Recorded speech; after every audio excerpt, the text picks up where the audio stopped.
ওষুধের আবিষ্কার ঘটে যখন পৃথিবী অসুস্থ হয়ে পড়ে।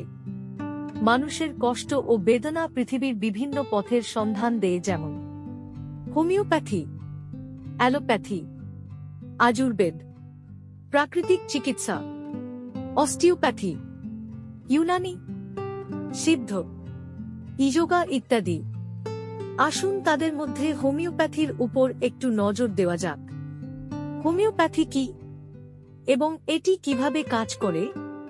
হোমিওপ্যাথি হল সিমিলিয়া সিমিলিবাস কুরান্টুর এর প্রিন্সিপালের উপর ভিত্তি করে একটি চিকিৎসা যার অর্থ লাইক কিউর পছন্দ। হোমিওপ্যাথি বলে যে যদি একটি ওষুধ অত্যন্ত শক্তিশালী আকারে কোনো রোগ নিরাময় করতে পারে, তবে একই ওষুধ তার অপরিশোধিত আকারে গ্রহণ করা হলে এটি একই রোগের লক্ষণও তৈরি করতে পারে। আর এভাবেই হোমিওপ্যাথি আবিষ্কার করেন ডক্টর স্যামুয়েল হ্যানিম্যান। হোমিওপ্যাথির জনক কে? একজন জার্মান চিকিৎসক ডাক্তার। স্যামুয়েল হ্যানিম্যান হোমিওপ্যাথির জনক। তিনি একজন অ্যালোপ্যাথিক ডাক্তার ছিলেন এবং তার সংগ্রামের দিনগুলিতে তিনি একটি গবেষণাপত্র খুঁজে পেয়েছিলেন যাতে বলা হয়েছে যে কোনো ওষুধ যা একটি রোগ নিরাময় করতে পারে তাও একজন সুস্থ ব্যক্তির মধ্যে একই রোগের লক্ষণগুলি তৈরি করতে সক্ষম।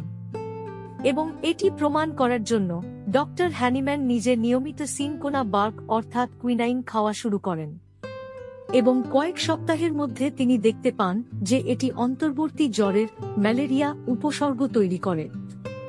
আর এভাবেই আবিষ্কৃত হল ম্যালেরিয়ার ওষুধ। এখানেই থেমে থাকেননি তিনি। পরে তিনি নিজের শরীরে আরও 1520 ওষুধ পরীক্ষা করেন। তার নীতিগুলি তার বিখ্যাত বই দ্য অর্গান অফ মেডিসিন এ লেখা আছে। হোমিওপ্যাথি সম্পর্কে মজার তথ্য। হোমিওপ্যাথি 200 বছরের বেশি পুরানো এবং বিশ্বব্যাপী ব্যবহৃত হয়।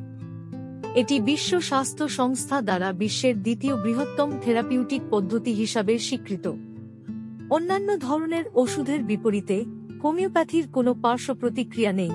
এটি সব বয়সের মানুষের জন্য একটি জনপ্রিয় চিকিৎসা পদ্ধতিতে পরিণত হয়েছে। হোমিওপ্যাথিক প্রতিকার সাধারণত উদ্ভিদ, খনিজ পদার্থ বা প্রাণী থেকে উদ্ভূত হয়। হোমিওপ্যাথি সামগ্রিক। এটি ব্যক্তিকে সামগ্রিকভাবে বিবেচনা করে তাদের শরীর, মন, আত্মা এবং রোগের ব্যবস্থাপনা এবং প্রতিরোধে আবেগ সহ